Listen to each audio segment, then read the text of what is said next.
Boa tarde a todos. Vamos dar início ao nosso trabalho da tarde. Primeiro, dando aqui o nosso palestrante vai falar hoje sobre o desenvolvimento da bondade, que é o nosso irmão Ricardo Dantas, que é do livro Ação de Sentimentos.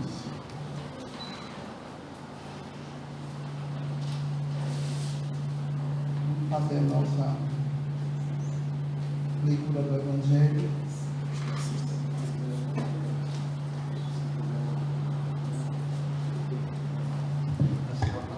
A indulgência. O capítulo é 10. Espíritas, queremos falar-vos hoje da indulgência, sentimento doce e fraternal que todo homem deve alimentar para com seus irmãos, mas do qual bem poucos fazem uso. A indulgência não vê os defeitos de outrem, ou se os vê, evita falar deles, divulgá-los. Ao contrário, oculta-os, a fim de que se não tornem conhecidos senão dela unicamente, e se a benevolência se descobre, tem sempre pronta uma recusa para eles. Excusa plausível seria não das que, com aparência de atenuar a falta, mas a evidência de pérfida intenção. A indulgência jamais se ocupa com os maus atos de outrem, ao menos que seja para prestar um serviço. Mas, mesmo nesse caso, tem o cuidado de os atenuar tanto quanto possível. Não faz observações chocantes, não tem nos lábios censuras, apenas conselhos e mais das vezes velados. Quando criticais, que consequência se há de tirar de vossas palavras? A de que não tereis feito o que reprovais, visto que estáis a censurar, que valeis mais do que o culpado.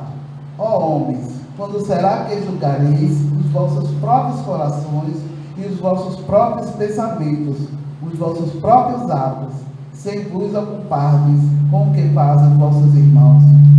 Quando vos sereis olhares severos sobre vós mesmos? Fica aí a nossa reflexão. Vamos fazer a nossa prece inicial,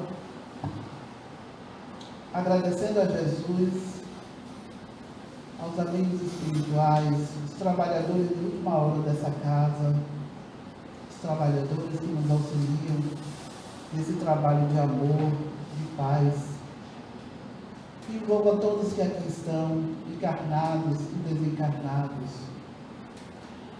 Agradecendo ao nosso irmão Santa Rita, que temos a certeza de que aqui está em espírito, tudo que ele fez ao nosso bom. Obrigado a Deus por estarmos aqui neste momento. Envolve, Senhor, a todos os nossos irmãos, encarnados e desencarnados. Aqueles que se encontram, Jesus, nos hospitais, nas penitenciárias, envolvidos ainda nos sentimentos de rancor, de ódio. E Jesus, nosso Mestre, envolva o nosso palestrante. Que os irmãos espirituais joguem bênção sobre cada um de nós, envolvendo o nosso coração em muito amor e muita paz. Que o Senhor Jesus esteja presente sempre nessa casa de amor. Obrigado a Deus mais uma vez, por tudo que temos, por tudo que somos. E que a paz se faça presente no nosso coração, no coração do Brasil, hoje e sempre, que assim seja. Vamos passar a palavra ao nosso irmão Ricardo Dantas.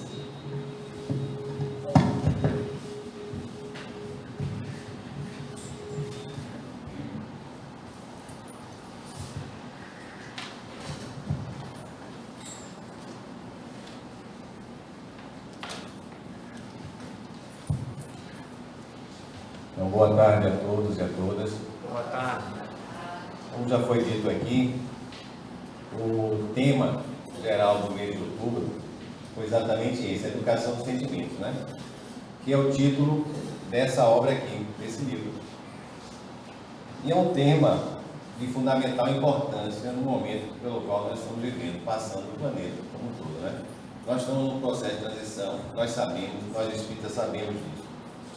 A espiritualidade alertou a todos nós que esse momento de transição não seria um momento fácil. E iriam existir as tempestades. Nós precisaríamos estar preparados. E aí não pode dizer que a espiritualidade não nos alertou, nos avisou. Nós espíritas, a espiritualidade nos trouxe essas informações. Quem se debruçou no estudo aprofundado da própria doutrina sabia disso. Que esse momento não seria fácil. Mas é um momento também que vai passar. Nós sabemos disso. O problema não é o tempo que ele vai durar. Eu digo sempre, mas é aquilo que você aprende durante o processo pelo qual você passa. Então, é um momento de aprendizado. Vamos colocar na nossa mente que esse momento pelo qual nós estamos passando não é um momento de punição. Reencarnação não tem caráter punitivo, tem caráter educativo. Então, o momento pelo qual nós estamos passando, mesmo com as dores e os sofrimentos, é um momento de aprendizado. Agora, nós precisamos urgentemente buscar aprender com todo esse processo, educando os nossos sentimentos. Nós estamos num momento de guerra no mundo, existe uma guerra que termina influenciando o planeta como um todo. Vocês lembram do Nosso Lar? É um capítulo que fala a respeito daquela Segunda Guerra Mundial. Imagine, se houve a influência da Segunda Guerra Mundial, uma influência no nosso lado, no plano espiritual, imagine no ambiente do próprio planeta. Nós estamos passando por um processo de, no nosso país, de uma eleição conturbada, independente, nós estamos aqui discutindo A ou B, mas é um momento de perturbação, podemos dizer, de perturbação espiritual pelo qual nós estamos passando, e nós espíritas, conhecedores da doutrina, estamos sendo chamados, em caráter também de urgência pela espiritualidade, para educar os nossos sentimentos, ou seja, colocar em prática tudo aquilo que a gente aprendeu com a doutrina. E o capítulo escolhido para hoje, na realidade não é o capítulo, é uma parte, é um trecho de um dos capítulos, e é interessante, o capítulo que foi escolhido para hoje, foi o capítulo 8, que fala de bondade e humildade. O título do capítulo é Bondade e Humildade. E esse capítulo, ele dividiu em partes. E a parte escolhida para nós desenvolvermos hoje também foi a questão do desenvolvimento da bondade. Mas para chegar no desenvolvimento da bondade, eu achei interessante na construção dele, na construção do livro como um todo, né? Ele dividiu o livro em 3 partes. Eu gosto sempre de trazer isso para as pessoas, para que as pessoas tenham uma ideia de como foi a construção do pensamento. E nesse capítulo em especial, ele vai falar exatamente da bondade e humildade. Mas antes de chegar na bondade e na humildade, ele vai trazer, que eu achei interessante, vou passar aqui, vamos ver se vai trazer algo que é exatamente a rigidez mental do orgulho. Então, em um livro que fala de educação de sentimentos, num capítulo que vai falar de bondade e humildade, ele começa o capítulo falando de orgulho. Então eu trouxe aqui para a gente, para compartilhar com vocês, trechos do livro. Mas vamos fazer algumas pontes, alguns links com as obras da codificação, principalmente essa, que é o Evangelho segundo o Espiritismo, que contém os ensinamentos morais do Cristo, nos convidando, o Cristo há muito tempo nos convidou a educar os nossos sentimentos. Então esse autor também, nessa obra, ele é espírita, também nessa obra faz alguns links com a codificação. Não poderia ser diferente, já que nós estamos no ambiente espírita. Então, olha só, a rigidez mental do orgulho. Então, ele vai começar a falar. Tem um capítulo que fala de bondade e humildade, falando de orgulho. Parece que não tem nada a ver, mas nada, tem tudo a ver. Porque antes de eu buscar trabalhar a bondade em mim, eu preciso trabalhar em mim algo chamado orgulho. E aí ele vem e traz, olha, o desenvolvimento espiritual do ser humano. No desenvolvimento espiritual do ser humano, o orgulho aparece ainda como um sentimento inferior à necessidade do brilhamento. Então, para que eu possa trabalhar em mim a bondade e a humildade, eu preciso, em primeiro lugar, reconhecer o orgulho que eu ainda tenho dentro de mim. Porque para eu buscar qualquer transformação na minha vida, eu preciso me conhecer. Por isso, aí eu vou começar a fazer logo o link. Lá no no Livro dos Espíritos, no final da terceira parte do Livro dos Espíritos, que fala das leis morais, tem uma perguntinha que Kardec fala dos Espíritos, depois de trazer todas as leis morais, no último capítulo da terceira parte, que é a perfeição moral, onde ele questiona a espiritualidade. O que é que eu devo fazer para buscar seguir todos esses ensinamentos trazidos, das leis morais, das leis de Deus? Aí os Espíritos respondem: não sabe, na antiguidade já vos disse, conhece-se a ti mesmo. Só que Santo Agostinho, lá adiante, tem aquela resposta que ele nos diz: ao dormir, eu fazia uma reflexão, procurava saber o que eu fiz, que eu não deveria ter feito, ou o que eu não fiz que deveria ter feito. Isso a gente conhece bastante. Mas no comentário dessa resposta, Santo Agostinho vai dizer que o conhecimento de si mesmo é a chave para a transformação moral. Então eu preciso me conhecer para saber o que precisa ser transformado. E o orgulhoso admite que está errado? Não. Por isso que é colocado aqui, e é colocado por Kardec também, lá no Livro dos Espíritos, no capítulo, também na terceira parte, que fala da lei de progresso. Kardec questiona os Espíritos: qual é o maior obstáculo para o progresso da humanidade? Todo mundo já sabe, o orgulho. Os Espíritos respondem: o orgulho. Então, o autor dessa obra coloca que no desenvolvimento espiritual do ser humano, o orgulho aparece ainda como sentimento inferior. Ponto. E aí ele segue nisso: a transformação do orgulho em humildade é questão de tempo. E aí ele vai: que tempo é esse? Que nós sabemos, é o tempo de uma encarnação, de uma vida? Em uma vida eu consigo trabalhar tudo que existe dentro de mim, que precisa ser transformado, mudado? Não. Nós sabemos que nós tivemos uma vida antes do berço e teremos uma vida após o túmulo. São diversas existências. É a pluralidade das existências. É a reencarnação, que é a grande chave que a doutrina espírita consolida para a gente e ajuda a gente a entender todo esse processo. Então, a transformação do orgulho em humildade é questão de tempo. Isso aqui também é importante. Por que é importante também? Porque a gente sabe que a lei do progresso é uma lei de Deus, ninguém pode infringir a lei do progresso. A gente pode adiar o nosso progresso, mas não pode evitá-lo. Então, tem algumas pessoas que ainda alimentam muito dentro de si o orgulho, e outras não. É aquilo que eu falei, durante esse processo de dor e sofrimento pelo qual todos nós estamos passando, por esse momento da pandemia pelo qual todos nós estamos passando, algumas pessoas vão aprender. Umas vão aprender mais do que as outras, e outras não vão aprender nada. É outra lei de Deus, chamada lei de liberdade, que é o livre-arbítrio de cada um. Mas evitar o progresso, ninguém vai poder evitar. Pode adiar, mas evitar nós não podemos. Então é isso que ele está dizendo aqui. Então a transformação do orgulho em humildade é questão de tempo. Como é que eu vou poder trabalhar esse orgulho de mim? Através de quê? Do autoconhecimento e da prática incessante de flexibilidade mental. Então, para eu poder transformar esse orgulho que ainda é muito forte dentro de mim, nessa humildade que eu tanto almejo, vai ser necessário que trabalho, esforço. Não vai cair do céu. Não é algo que o outro possa fazer por mim. É algo que eu tenho que fazer por mim. E de que forma eu faço isso? Buscando me conhecer e buscando praticar no dia a dia tudo aquilo que vá de encontro ao orgulho. Tudo aquilo que vai fortalecer a humildade em mim. É uma questão de exercício, de prática, de vivência no bem, como a gente vai ver aqui, já que a gente vai falar de bondade. Então, não tem para onde fugir. A gente, como eu falei, pode adiar, mas evitar não vai poder.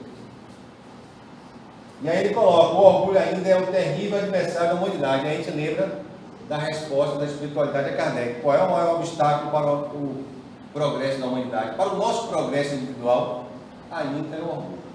Mas o orgulhoso admite que está errado? Não, de forma alguma. E aí, seguindo aqui, ele vai dizer: no geral, as pessoas orgulhosas não se dão conta desse sentimento negativo que infesta a sua alma e não lhes permite ver as coisas sob âmbitos mais flexíveis e saudáveis. Você já procurou dizer a alguém que é orgulhoso que ele é orgulhoso? Sem se afastar um pouco, para não apanhar? Então, geralmente o orgulhoso não admite que é orgulhoso.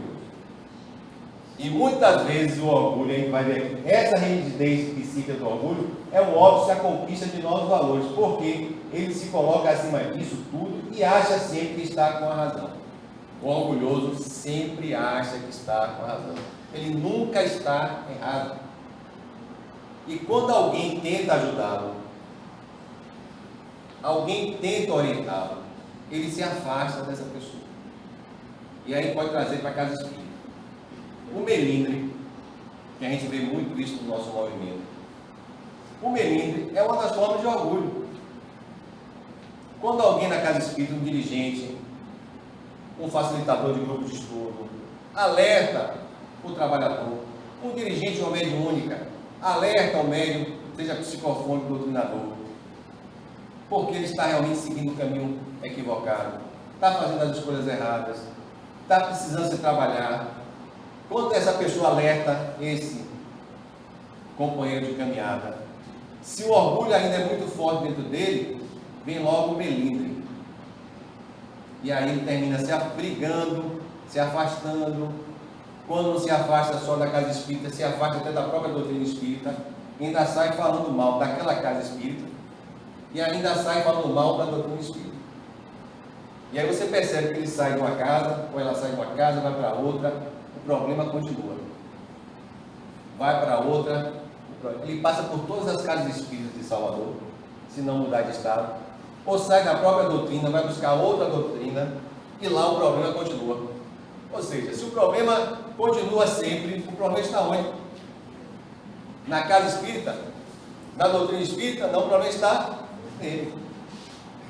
Está nessa pessoa que está pulando de galho em galho e não consegue se encontrar. Por quê? Está olhando só para fora e deixando de olhar para dentro.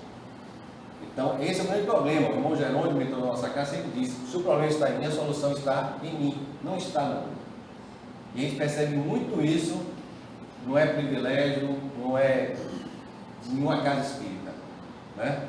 Todas as casas espíritas a gente identifica esse tipo de orgulho, que nós conhecemos com o nome de melindre, né? E aí ele vai e diz aqui pra gente, ó, o orgulho nada mais é do que um comportamento ainda infantil do espírito. Então é aquilo que Emmanuel diz, que errar humano persistir no erro é sinal de teimosia e viciação. Nós somos ainda crianças viciadas, teimosas, espíritos ainda imaturos, que precisamos da maturidade espiritual. Precisamos nos conhecer e identificar que o orgulho existe, não é mal nenhum, gente. Não pense que só está dentro de você o orgulho. O orgulho está dentro de todos nós aqui. Nós somos ainda espíritos imperfeitos, num processo de crescimento espiritual. Só que o primeiro passo, o passo mais importante é identificar. Identificar esse mal que ainda está dentro da gente, para poder trabalhar, porque enquanto eu não identificar, não admitir isso, eu vou ficar escondendo. Enquanto eu esconder, eu não cresço, eu não evoluo espiritualmente. Então é isso que a espiritualidade tenta mostrar para a gente através das obras da codificação e dessas obras que vêm complementares. Voltando ao Livro dos Espíritos, que é um questionamento feito a Kardec, ou feito por Kardec aos Espíritos, onde ele questiona o que é que eu posso fazer para vencer as minhas más tendências. E o orgulho não deixa de ser uma má tendência. E os Espíritos vão responder a Kardec de forma bem simples e objetiva, muito pouco. Olha o que os Espíritos falam para Kardec. Nós precisamos fazer muito pouco. E eles complementam a resposta dizendo que muitas vezes nos falta é a vontade. O que nos falta é a vontade de mudar. A gente fala muito em mudança. A gente quer a mudança do planeta, a gente quer a mudança do governo, a gente quer a mudança do outro. Mas a principal mudança a gente não faz. Porque é a única mudança que a gente pode fazer, que é a nossa. A gente fala muito de transição planetária, mas o planeta não vai passar pela transição se os seus habitantes não passarem por essa transição. Não vai se mudar, se transformar, se os seus habitantes também não se transformarem. Porque o processo é do individual para o coletivo, é de dentro para fora. A gente quer mudar fora e esquece de mudar dentro, não tem como fazer isso. Jesus nos ensinou isso e a doutrina espírita veio consolidar esse ensinamento. Então é isso que ele está falando aqui. Por isso que o orgulho ainda é o maior obstáculo para a nossa mudança, para a nossa transformação. porque a gente alimenta ainda muito dentro de nós o orgulho. A gente não admite não estar com a verdade. Sempre a gente quer que a nossa verdade seja a verdade absoluta. Sempre a nossa resposta, a nossa palavra tem que ser a última. Não é bem assim. Isso é orgulho. E isso faz com que você dificulte o seu crescimento espiritual. E aí ele continua: nossas imperfeições se exteriorizam das mais diversas formas. Ah, eu não sou orgulhoso, né? Tem um livrinho interessante que eu li. São várias as formas de manifestação do orgulho. Aí vem. Aí a pessoa me deu para eu ler. Aí quando eu fui ler, eu percebi que cada manifestação tinha o nome de uma pessoa ao lado. Ela foi identificando. O que eu achei interessante é que não tinha nenhuma delas tinha o nome dela. Só tinha o nome dos outros. Mas é isso que nós fazemos. Geralmente o problema sempre está no outro. Quando a gente vai a uma casa espírita ouvir um palestrante, a gente sempre pensa no marido que não veio, na esposa que não veio, no colega que não veio, no irmão que não veio, no chefe que não veio, no colega de trabalho que não veio. Quando a lição é para a gente. É educar-se para educar. Eu só posso educar o outro se eu me educar em primeiro lugar. E aí ele vai: são verdadeiros gritos exaltados da alma a desejarem proeminências, poderes, cargos, riquezas e toda a ordem de manifestações orgulhosas do espírito. É o desejo ardente e infantil de se mostrar, de ser notado, de aparecer. Isso aqui a gente identifica na casa espírita ou só fora dela? Como a gente identifica isso na casa espírita, né? Não é porque a gente está num ambiente religioso, num ambiente espiritualizado, que a gente não vai encontrar isso aqui. A gente encontra também. Porque a casa espírita é construída por espíritos ainda imperfeitos e encarnados. A espiritualidade ajuda, tenta nos orientar, mas não pode fazer a nossa parte. Porque existe aquela lei que eu falei para vocês, que é a lei de liberdade. Nem Jesus infringiu essa lei. Lembra que ele dizia: vem, se quer me seguir, venha, mas traga a sua cruz. O processo é seu, eu posso ajudar, aliviar, orientar, esclarecer, mas o processo é individual, é de cada um de nós. Então, quando a gente percebe essas pessoas, que muitas vezes somos nós também, a gente percebe as pessoas e precisamos perceber isso em nós também. Quando a gente começa a perceber a questão do desejar proeminência, estar sempre em evidência, né? Estar sempre buscando poder, cargos. Não é questão, às vezes, não é nem de um carro que vai te dar mais condição financeira, não. Porque na casa espírita não se ganha dinheiro, não tem. Mas o cargo para você se colocar em destaque. Você não quer o retorno financeiro, você quer estar em destaque, né? Como ele coloca ali, ó, se mostrar, se manifestar, riqueza, aqui embaixo, notado, de aparecer, de ser notado pelas pessoas, né? De ser, entre aspas, aquele que vai ser no popular, ser bajulado, né? E isso é um perigo para o trabalhador. Vamos lembrar outra aula da codificação, o livro dos médios, quando ele fala naquele capítulo da obsessão, os 3 tipos de obsessão: simples, fascinação e subjugação. Kardec vai dizer o quê? Que aquele tipo de obsessão que mais atinge o médium trabalhador, qual é? Fascinação.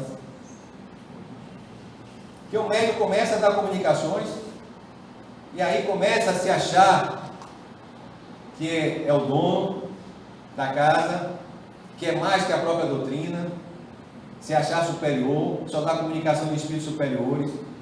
E aí as pessoas também vão alimentando, ajudando a alimentar isso nele. Eu já vi filas assim, de pessoas para tomarem passe, de ter aquele médium lá na sala, aquele médium conhecido, né? E as pessoas, quando percebiam que não iam para ele, deixavam a outra passar na frente. Porque ele queria cair, porque a pessoa acha que é o médium. Não é a espiritualidade que trabalha. Nós, médios, somos apenas instrumentos.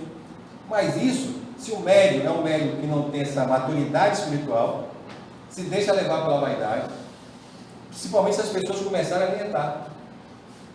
Então, precisa, e isso é um perigo. O próprio Divaldo, o próprio Chico, tanto Joana como Emmanuel, alertavam todos os dois, e alertam, no caso de Joana, ele alerta Divaldo, a ter cuidado com isso, porque eles não são espíritos perfeitos ainda, são espíritos ainda imperfeitos, e tem que tomar cuidado com isso.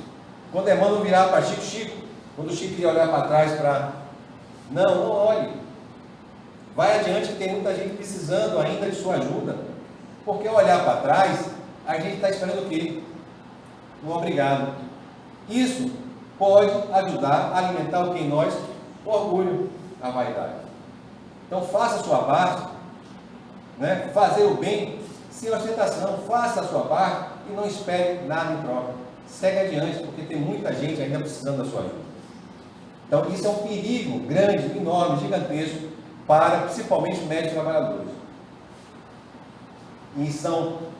E é essa grande fraqueza, vamos dizer assim, que os espíritos obsessores se aproveitam.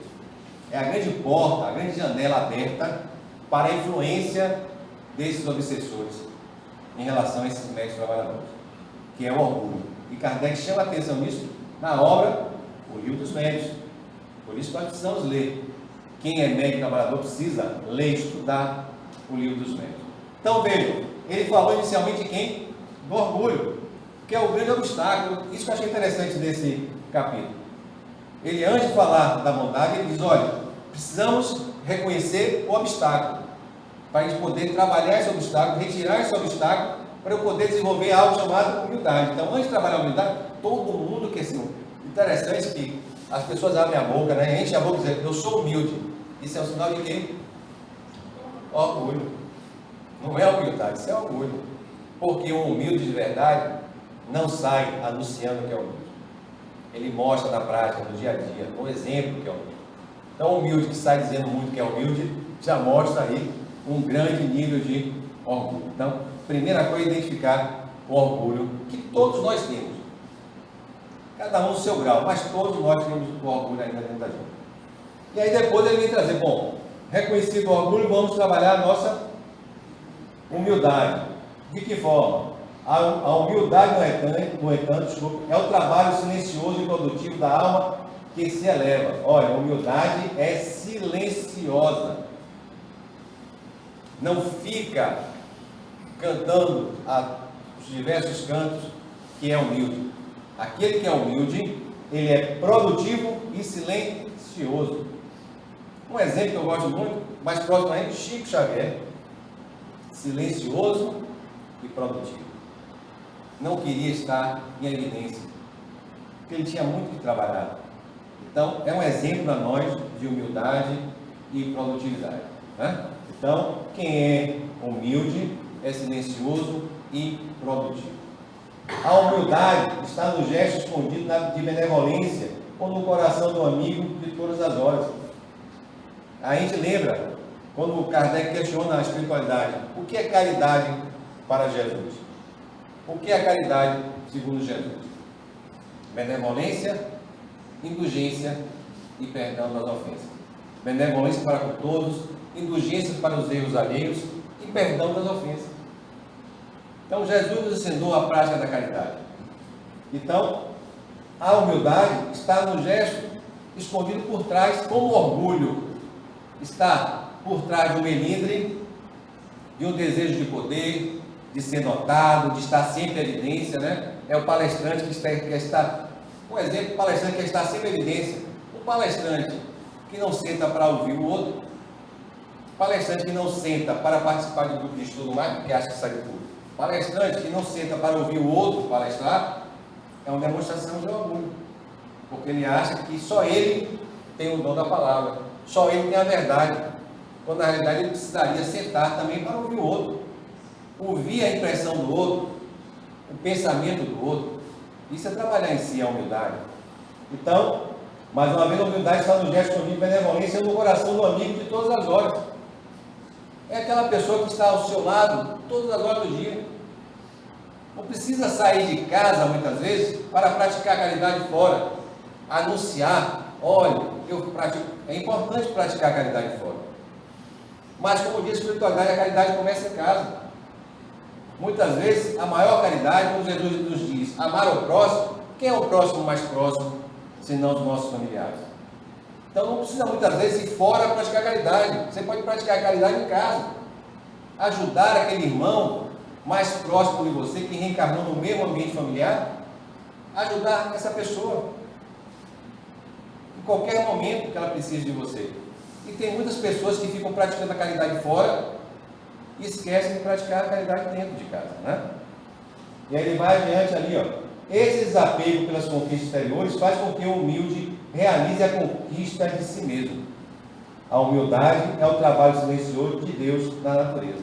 Interessante, quando você lê o Evangelho segundo o Espiritismo, ele vai dizer que as duas bases dos ensinamentos morais do Cristo é caridade e a outra, humildade.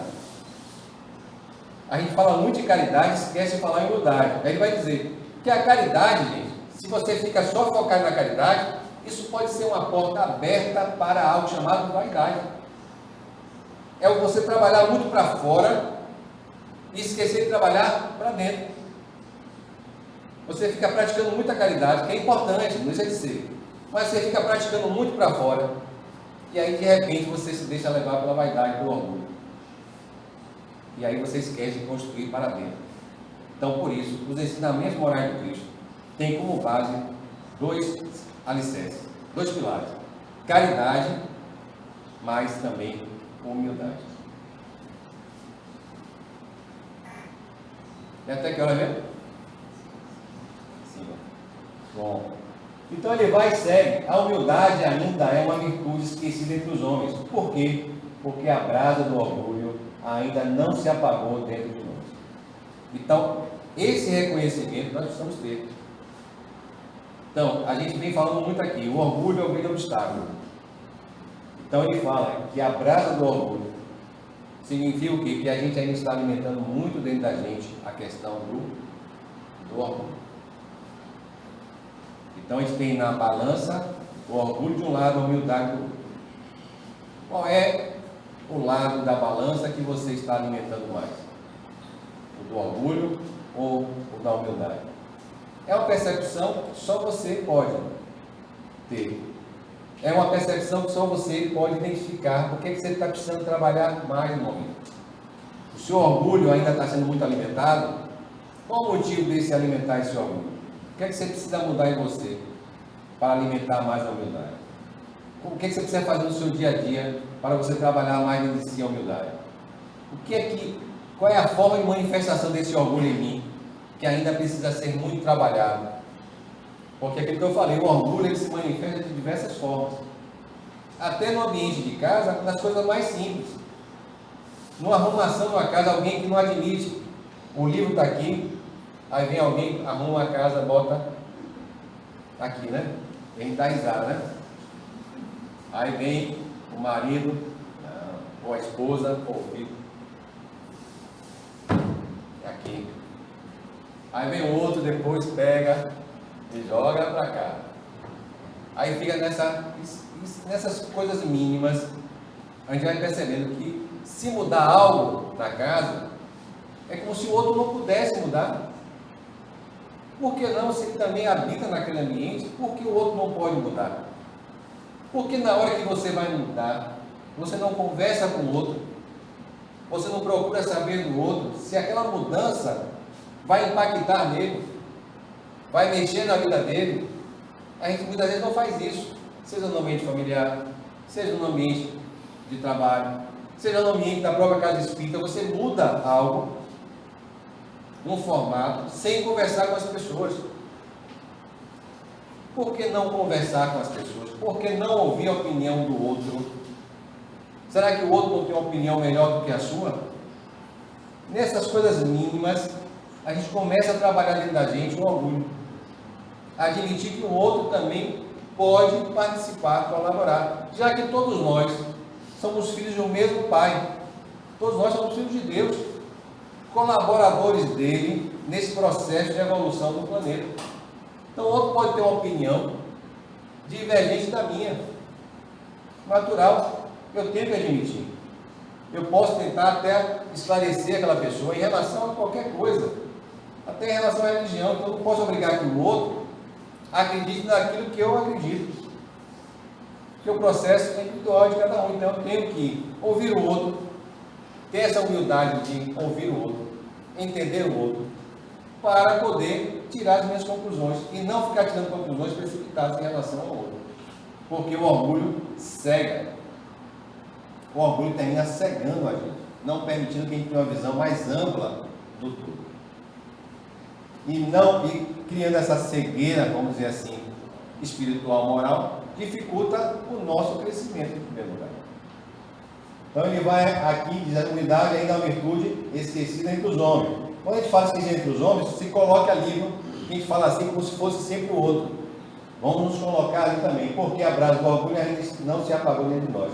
Aí ele traz Emmanuel, no livro Pensamento e Vida, diz que a carência de humildade reflete a pequenez do indivíduo diante do universo. Então, nós somos ainda aquelas crianças espirituais, ainda criança birrenta, aquela criança birrenta que quer brincar, o brinquedo é dela, não permite que o outro pegue. Se o outro pega no brinquedo dela, ela começa a brigar com o outro. Então, nós somos ainda, brigamos por coisas mínimas. A gente quer transformar o maior, se ainda conseguir transformar o menor. Então, são essas coisas mínimas do nosso dia a dia, que a gente vai começando a identificar que ainda a gente é muito orgulhoso, que a gente alimenta muito orgulho, para poder um dia a gente trabalhar. Quer ver uma coisa interessante? Eu gosto muito de fazer essa comparação. Tem dois, um espírito no mundo espiritual e um aqui encarnado. André Luiz. Vamos trazer André Luiz, nosso conhecimento da literatura espírita. Qual foi o grande obstáculo para a transformação de André Luiz? Quando ele chegou no plano espiritual, qual foi a dificuldade dele? A espiritualidade já estava ao redor dele buscando ajudá-lo. O que é que deixou ele cego, sem perceber a espiritualidade que estava buscando socorrê-lo? O orgulho. Lá na introdução, por isso que eu digo, tem obras maravilhosas, e ainda tem pessoas que dizem que as obras de André Luiz são obras ultrapassadas. Eu acho que são pessoas que não leram, ou não interpretaram, não entenderam as obras. Mas se você ler a introdução do nosso lar, no início do nosso lar, ele vai chamar a atenção disso. Ele reconhece isso, que no momento que ele deixou abrir os olhos, trabalhou o orgulho, ele teve uma visão diferente. Aí a gente vai ver todo o crescimento dele no plano espiritual. Outro, trazendo um exemplo aqui para o encarnado, Saulo que se tornou Paulo. É outro exemplo de alguém que estava cego pelo orgulho. Simbolicamente, aquela cegueira da entrada de Damasco. Era o orgulho. O que aconteceu quando ele se depara com Gamaliel? Ele querendo, depois que ele, qualquer um de nós faria isso, depois de você ver Jesus, imagine, você queria ir já sair para divulgar os ensinamentos de Jesus. Se a gente visse Jesus de repente na nossa frente, a gente ia querer sair para divulgar os ensinamentos dele. Olha o que Gamaliel manda ele fazer: ir para o deserto, se fortalecer. Por quê? Porque ele precisava trabalhar o maior inimigo dele, que é o nosso maior inimigo, que não está fora de nós, que está dentro de nós, que é o orgulho. Ele fica no deserto, aí ele sai. Quando ele se depara com Pedro, achando que ele ia conversar, Pedro, segura, faz um pouco. Por quê? Porque esses dois mestres dele, tanto Gamaliel como Pedro, sabiam que ele não estava preparado, o orgulho ainda muito forte dentro dele. Imagine, vocês lembram a história de Saulo, quando se transformou em Paulo?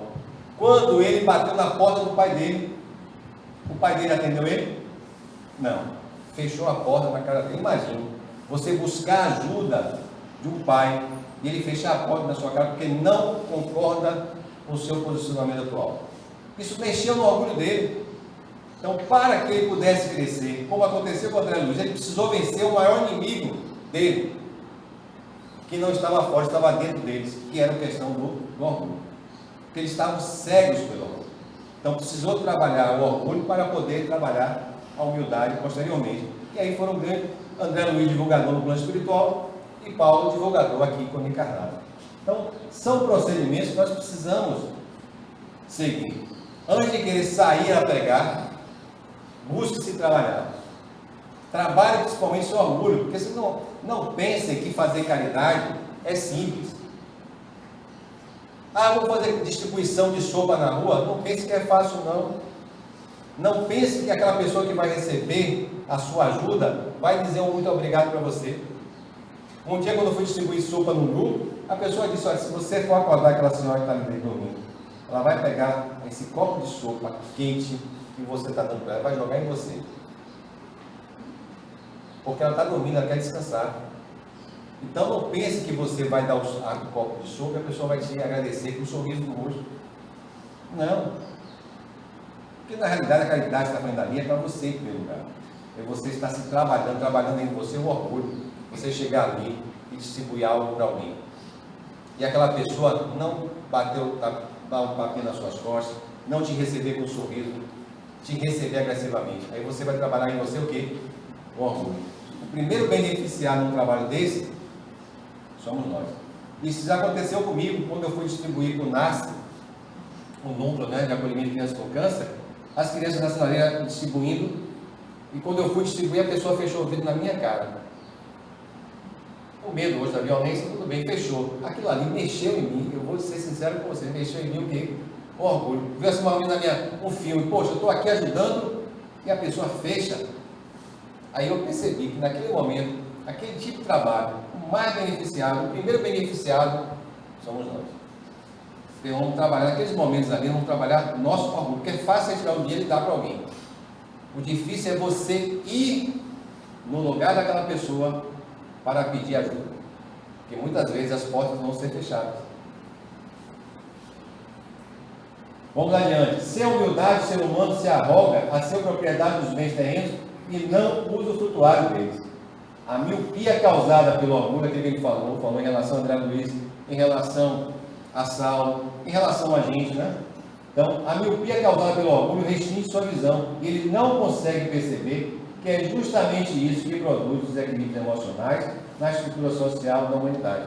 Então, quando a gente vai e se coloca no lugar do outro para pedir ajuda, quer ver algo interessante que acabou, né? Mas tinha no passado, quando você pedia nota fiscal, quando você ia no lugar com nota fiscal, você sabia que a pessoa tinha, a pessoa dizia não. Aquilo ali, de vez em quando, me deixava de, pô, eu estou vendo o saco cheio de nota fiscal ali. E ela disse que não tem. Mas aquilo ali era para trabalhar em mim, com orgulho. Para eu voltar outro dia. Você tem nota fiscal? Não. Beleza. Aí você volta o terceiro, tem nota fiscal? Aí tem, hoje tem, pronto. Para ver a minha persistência. Então aquilo ali, eu achava que era realmente um grande exemplo para todos nós, para trabalhar na gente o orgulho. Porque, como eu disse antes, é mais fácil tirar um dinheiro da área. Pronto. Mas você ir buscar ajuda no lugar do outro, é mais complicado. E aí ele vai e continua isso aqui. A humildade é o trabalho silencioso de Deus na natureza, como nós falamos. É a semente divina que está em nós, à espera de florescimento. Então, é algo que nós temos dentro da gente, que precisa ser o quê? Potencializado. Essa essência divina está dentro de todos nós. Como Kardec questiona, onde estão as leis de Deus? Os Espíritos respondem, na consciência. Está dentro de nós. A lei de justiça, amor e caridade está dentro de nós. Precisa apenas ser potencializado. O mal, como diz Kardec na gente, não existe. O mal é a ausência do bem. No momento que eu começar a praticar o bem, o mal não vai ter espaço mais para estar dentro de mim.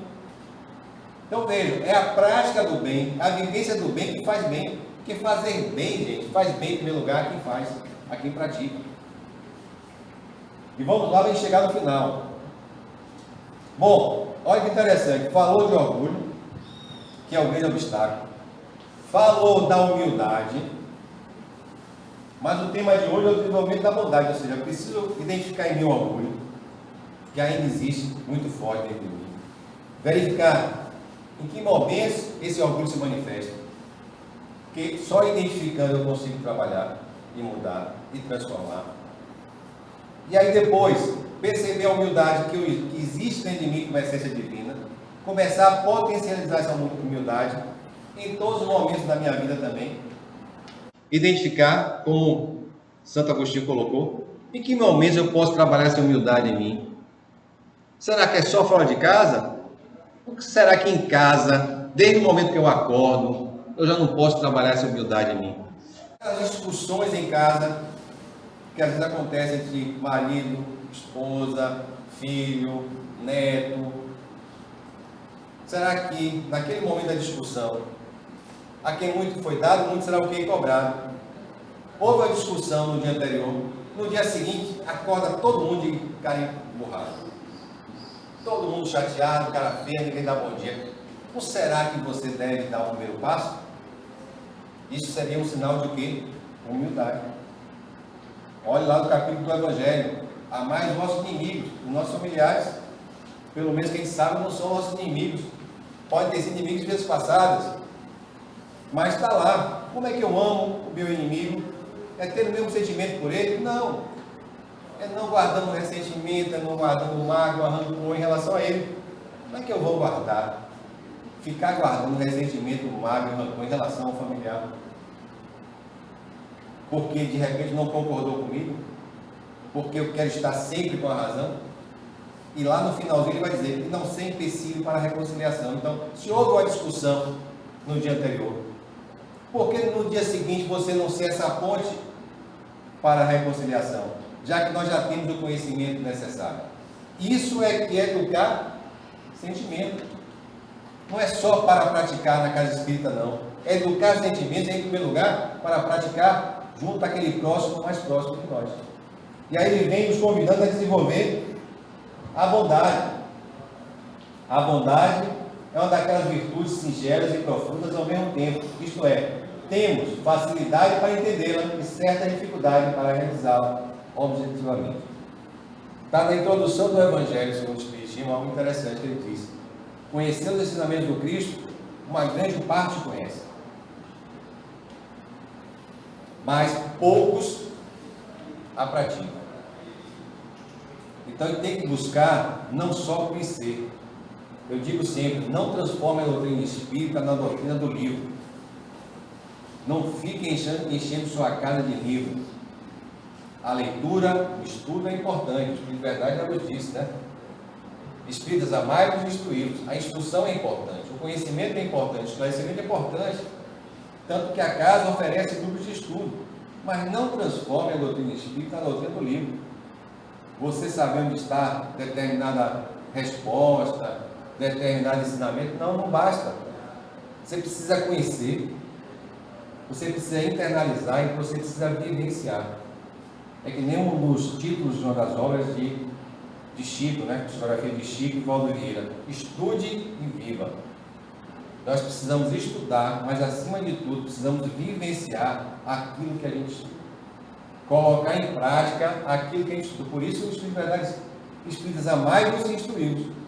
Busque a instrução, mas não deixe de lado o amor, o amai-vos, o praticar, né? A caridade, né? No dia a dia. Então ele vai ali e coloca: a bondade é um sentimento superior da alma. Ela é uma virtude dinâmica de ação no bem. É um amor em ação. Então ele está nos convidando a desenvolver essa bondade através do quê? Da ação no bem, na prática do bem. Porque, como eu já falei aqui, fazer bem faz bem, como fazer mal faz mal. Se a gente começar a colocar isso dentro da gente, se conscientizar de que fazer mal faz mal em primeiro lugar a gente, pensar mal do outro faz mal em primeiro lugar a gente vai deixar isso de lado, vai começar a se trabalhar, se transformar para, no lugar de pensar mal do outro, pensar bem do outro, no lugar de praticar o mal, praticar o bem. Porque quando a gente começar a pensar bem do outro, praticar o bem em relação ao outro, você vai estar em primeiro lugar praticando bem a você, fazendo bem a você mesmo. A gente reclama muito da vida, reclama muito de Deus, mas muitas das nossas dificuldades, das nossas dores, dos nossos sofrimentos são causados por nós mesmos, através das nossas escolhas equivocadas. Então, como existe o livre-arbítrio, a liberdade, se você plantou algo mal, está colhendo algo mal hoje, você tem a opção, na hora de colher o mal que você plantou no passado, no lugar de semear o mal novamente, semear o bem, para fazer melhores colheitas no futuro, já que a gente aprendeu também que a semeadura é livre, a colheita é obrigatória, é a lei de causa e efeito. Então a doutrina, essa doutrina consoladora e esclarecedora, que muitas das nossas queixas que nós temos, não é porque a gente é espírita não se queixa, muitas das nossas queixas se devem à falta de estudo, mais aprofundada da doutrina. Um estudo mais aprofundado de nós mesmos. Né? E aí ele vai, seus efeitos se estendem de várias formas e são capazes de harmonizar ambientes. Olha, o benefício que traz, o desenvolvimento da bondade, a prática do bem. Olha quantos benefícios. Seus efeitos se estendem de várias formas e são capazes de harmonizar ambientes, pacificar a fome espiritual de muitos, estabelecer o equilíbrio da sociedade, iluminar nosso coração e ignorar o sofrimento de milhares. Então, quando a gente começa a praticar o bem, desenvolver a bondade dentro de nós e fortalecer essa prática do bem no nosso dia a dia, a gente termina, olha, gerando tudo isso, todos esses efeitos. Agora o inverso é verdadeiro também. Então você, com toda essa prática, você constrói uma psicosfera diferente no ambiente da sua casa. E uma psicosfera diferente no ambiente do planeta. Então, no mundo que a gente vive hoje, nos dias que nós vivemos hoje, não dá mais para nós espíritas, que nos colocamos como trabalhadores da última hora, ficar compartilhando mensagens de ódio, de ressentimento, de mágoa. Não dá mais. Senão nós vamos ser conhecidos como de hipócritas da última hora. E não trabalhadores da última hora. Então, não nos cabe mais isso. Essa educação dos sentimentos, a doutrina espírita, como a doutrina esclarecedora e consoladora, já nos ajudou a começar a construir. Então, aquilo que eu falei antes também, a quem muito foi dado, muito será cobrado.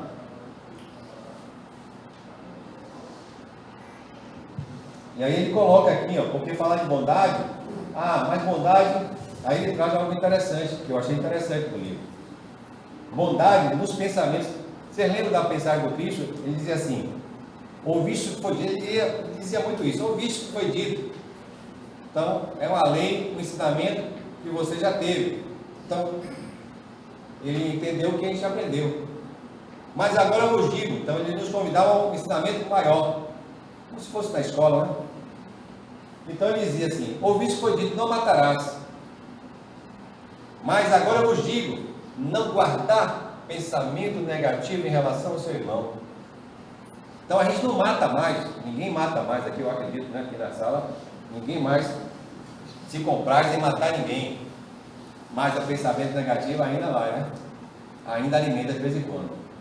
Então o convite é, não matarás, porém eu vos digo, não fique alimentando o pensamento negativo em relação ao seu irmão.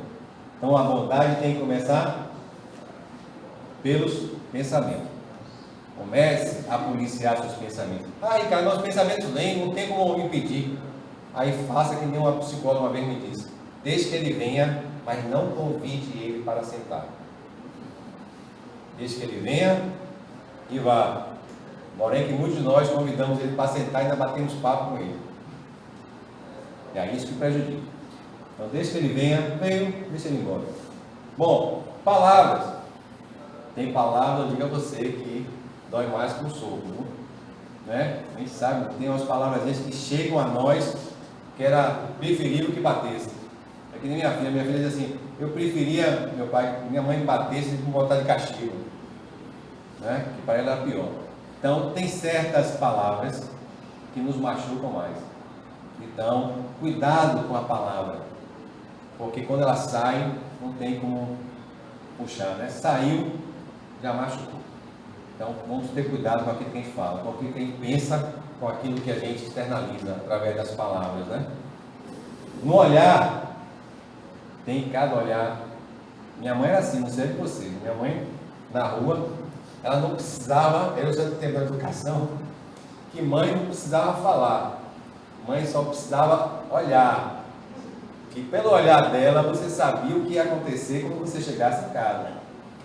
Né? Quem fazia aquelas disciplinas na rua, ela dizia, olha, não faça isso na rua, a gente fazia. Aí ele olhava, pronto. Aquela educação, olhava, pronto. Já que chegar em casa, ele já sabia o que ia acontecer. Então, cuidado também com o olhar. É energia, gente. Tudo isso é energia. Pensamento, palavra e olhar, tudo isso é energia que a gente termina passando para o outro. E também recebendo de volta, né? e atitudes. Então, precisamos desenvolver a bondade nos nossos pensamentos, nas nossas palavras, no nosso olhar. Um bom dia em casa. As pessoas esqueceram de dar bom dia em casa. A pandemia nos trouxe de volta para dentro de casa, nos ajudou a aprender a viver novamente em família. E muita gente só vivia na rua. Com a pandemia, voltando para dentro de casa, as pessoas não sabiam mais conversar. Não sabem mais conversar. Você chega no restaurante, na mesa, está todo mundo no celular. Ninguém conversa mais com ninguém. Em casa, a mesma coisa, você acorda de manhã, não dá mais bom dia. Né? Era um bom dia, meu pai, bom dia, minha mãe, bom dia, boa noite, na hora de dormir. É diálogo, é conversa. Precisamos retornar a ter essas atitudes no nosso dia a dia. Então, aqui, ó, pensamento, palavras, olhar e atitude. Vamos nos policiarmos em relação a tudo isso aqui. Não ficar vigiando o outro. Não ficar olhando a atitude do outro, o pensamento do outro, as palavras do outro, a atitude do outro. Não. É olhar as nossas atitudes, os nossos pensamentos, as nossas palavras e os nossos olhares. E conclusão, a gente vai concluir, acho que são 5 minutos, né? Para concluir, eu trouxe aqui, interessante que a conclusão não está no final, né? A conclusão está no meio, mas eu trouxe para o final, para ajudar a gente a fechar a questão do orgulho, para a gente não esquecer, orgulho, humildade e bondade. Então, ele diz, o orgulho provoca uma rigidez mental que dificulta o progresso do indivíduo. Então, o grande obstáculo para o nosso crescimento espiritual se chama orgulho. Nosso maior inimigo não está fora de nós, está dentro de nós, que é exatamente o orgulho. A humildade, como a Severo Emmanuel, é a fonte de todas as virtudes, de todo o progresso e de toda a elevação moral e intelectual. Então, a humildade é algo que existe dentro da gente. Quanto mais ela vai se desenvolvendo, mais a gente vai demonstrando o nosso crescimento espiritual. Não através de palavras, mas principalmente através de posturas, de ações, de comportamento e de exemplo, né? É a chave de nossa liberdade interior, que nasce das profundezas do espírito. O humilde adquire sua alforria dos brilhões dos sentimentos de egoísmo, de vaidade e de orgulho. Então vejam que a humildade nos ajuda a nos libertarmos exatamente da questão do egoísmo, da vaidade e do orgulho. Que são prisões, né? Ele coloca aí, são grilhões que dificultam a nossa evolução, o nosso crescimento. Então, quando você alimenta orgulho, vaidade e egoísmo, você não está prejudicando o outro, você está atrasando a sua evolução espiritual, o seu crescimento espiritual. A pessoa humilde está em permanente renovação para o bem. Que a cada dia que ela pratica o bem, ela vai crescendo, ela vai aprendendo. É que nem a escola, cada dia que você vai evoluindo, você aprende um pouco mais. Só que cada vez que você vai evoluindo, as provas vão ficando mais difíceis. Né? Quanto mais você aprende na escola, as provas vão ficando mais difíceis. A vida também é assim, não é diferente. Ela aceita as mudanças necessárias dos novos paradigmas espirituais. Aceitar esse processo de mudança, que as coisas estão mudando. E você também precisa passar por esse processo de mudança. Não é só o mundo. O trabalho humilde é silencioso e sem ostentação. Capítulo 13 do Evangelho segundo o Espiritismo. Que a mão esquerda não veja o que dá a mão direita. Fazer o bem sem ostentação. Lembra da parábola do bom samaritano? Quem ajudou aquele homem caído na estrada não foi nem o levita, nem o sacerdote. Foi o samaritano. Sem procurar saber se aquela pessoa caída, qual era a religião daquela pessoa caída. Ajudou, porque aquilo veio de dentro. Aquela manifestação que ele ajudava veio de dentro. Era algo de dentro para fora. Não procurou saber quem era aquela pessoa. Então, fazer o bem sem olhar a quem. Esse é o convite do Cristo. E sem ostentação. E para finalizar, tanto a maldade como a bondade estão dentro de nós. Reconhecer isso. A gente fica falando, a maldade não está em mim, está no mundo. Não. A maldade só está no mundo porque a maldade está ainda dentro dos habitantes desse mundo. Tanto os habitantes encarnados como desencarnados. Um dia eu vi de volta falar isso, as pessoas, ele gostava de deixar bem claro que a maldade ainda está dentro de nós. O mal ainda está dentro de nós. Precisamos reconhecer isso, que lembre-se que o planeta de regeneração, o mal ainda vai existir. Prova e expiação, o mal supera o bem. Regeneração, o bem supera o mal. Mas o mal ainda vai existir. Não pense que o mal vai acabar, não. O mal vai existir. Porque o mal ainda vai estar dentro de cada um de nós. Então, reconhecer é de fundamental importância para você poder trabalhar. Cresce o sentimento, aí ele vai dizer, sim, tem o mal dentro de nós e a maldade e a bondade. Bom, cresce o sentimento que recebe nutrientes da mesma textura, ou seja, a maldade somente se ampliará se ela receber reforços dos pensamentos maus. Então, a maldade que existe em mim só vai crescer se eu alimentar. Da mesma forma, assim também a bondade, ela crescerá se receber o pensamento de generosidade. Então, são aqueles dois lobos, né? Tem uma palavra que fala dos dois lobos. O mal e o bom. Qual é o que vai vencer? Aquele que eu alimentar mais. Então, dentro de cada um de nós existem esses dois lobos. O mal, o feroz e o bonzinho. Qual é o dos dois que vai vencer? Aquele que a gente alimentar mais. Então, se você alimenta ainda muito mais a maldade vai vencer. Mas se você alimenta mais o bem que existe em você, que já existe em você, esse bem vai superar esse mal. E o finalzinho, assim a bondade é uma força fecunda, porque constrói, remove obstáculos e conduz rapidamente o indivíduo pelos caminhos da evolução. Então, essa bondade que a gente vai desenvolver dentro de nós, vai fazer o quê? Vai remover os obstáculos, vai remover o obstáculo do orgulho e vai nos conduzir rapidamente para a nossa evolução espiritual. Então, precisamos desenvolver a bondade, precisamos desenvolver essa... Por isso que a doutrina do Espírito, capítulo 15 do Evangelho, fora da caridade, não há salvação. Fora da prática do bem, não há salvação, não há mudança, não há transformação. Então, que a paz, o amor e a alegria estejam nos corações de todos nós, hoje e sempre.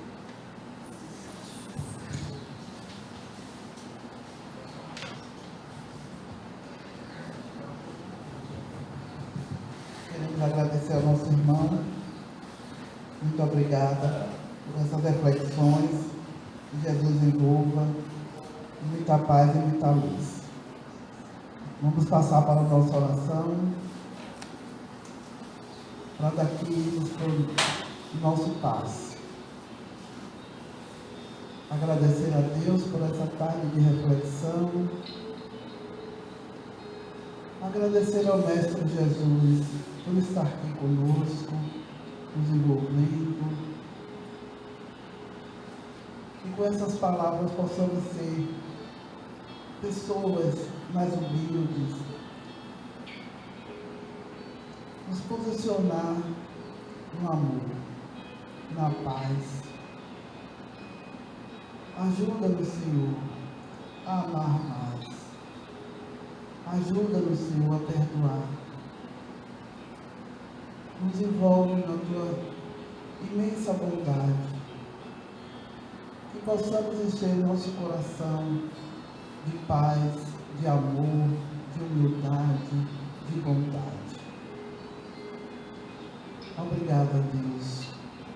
Obrigado aos amigos espirituais, trabalhadores dessa tarde, trabalhadores dessa casa.